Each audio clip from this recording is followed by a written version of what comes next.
Preparing for this presentation, I was on Twitter, and I think I was typing in airports or doing something along those lines, and I got a promoted tweet from Uber.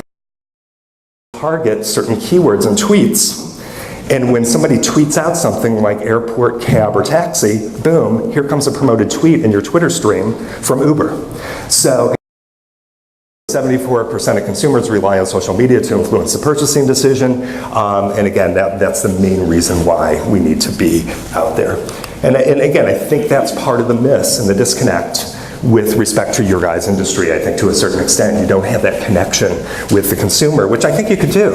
I'm not saying it's easy, because I do think you guys are pretty fragmented, but I think it could be done. And again, I'm just going to say it, I'd rather see you guys spend your energy trying to deal with that sort of aspect of it and reach out and really give the consumer what they want.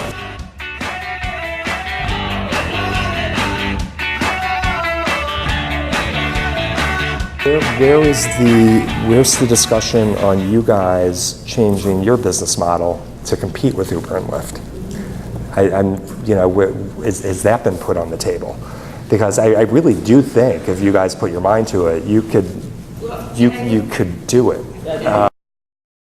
Starts with listening and making sure that we all understand really what the consumer does want with respect to transportation, all of those sort of things, and we're giving them the options that they really want.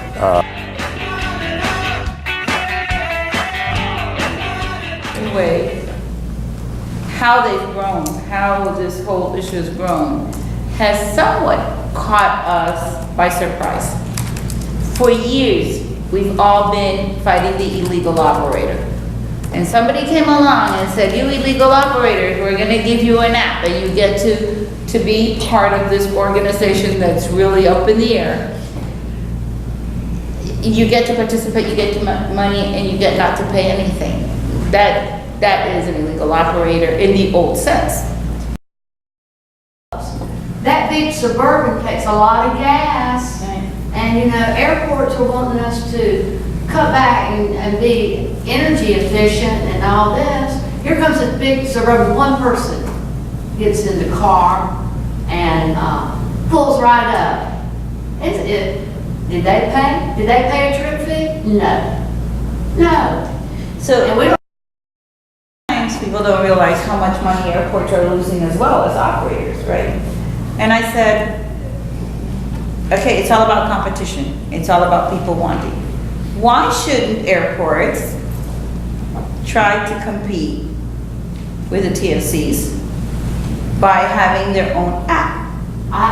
I just brought that up in another one. And why couldn't we do this through our service providers?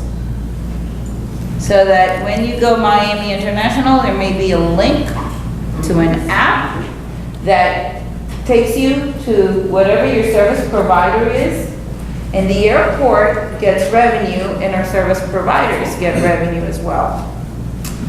That's where that came up.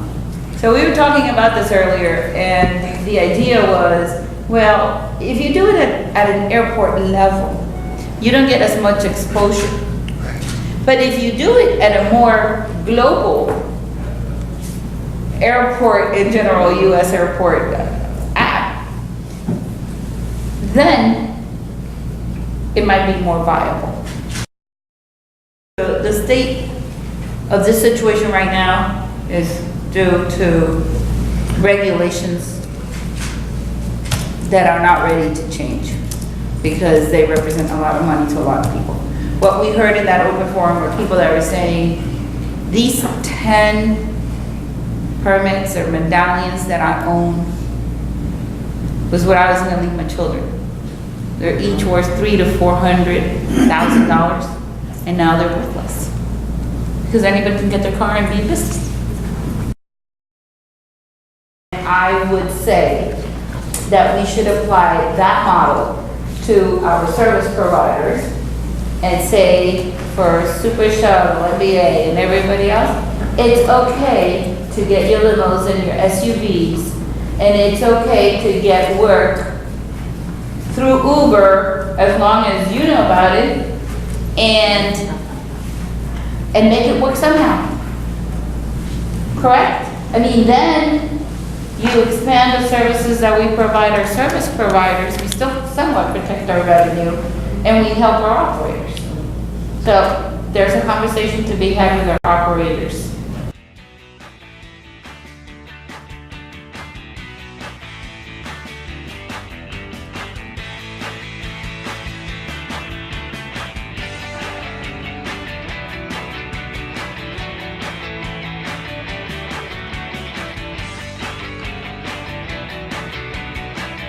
Three-pronged approach to respond to them. The first was legislative and legal, and we're still pushing down that road. We believe that we can still influence what the final definition of TNCs will be.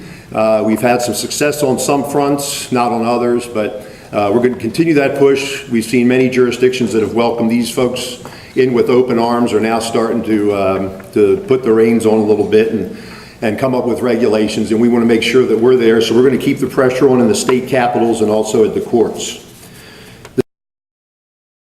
Individuals, these new trends in the industry, some of them are called transportation network companies, but we also have other companies that are doing car sharing at airports. We have kind of a new type of parking arrangements using lots and spaces of hotels and others, and we have new kinds of operators that don't necessarily take the time to have that small detail of telling the airport what we're doing.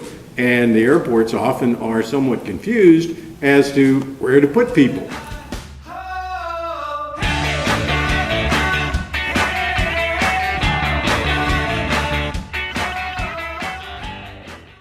Customers are fed up with business as usual models. That's why, you know, these new TNCs are as popular as they are. Consumers want control. Online tools for voucher fare payments prior to arriving, you know, they want it all in one package to have everything taken care of.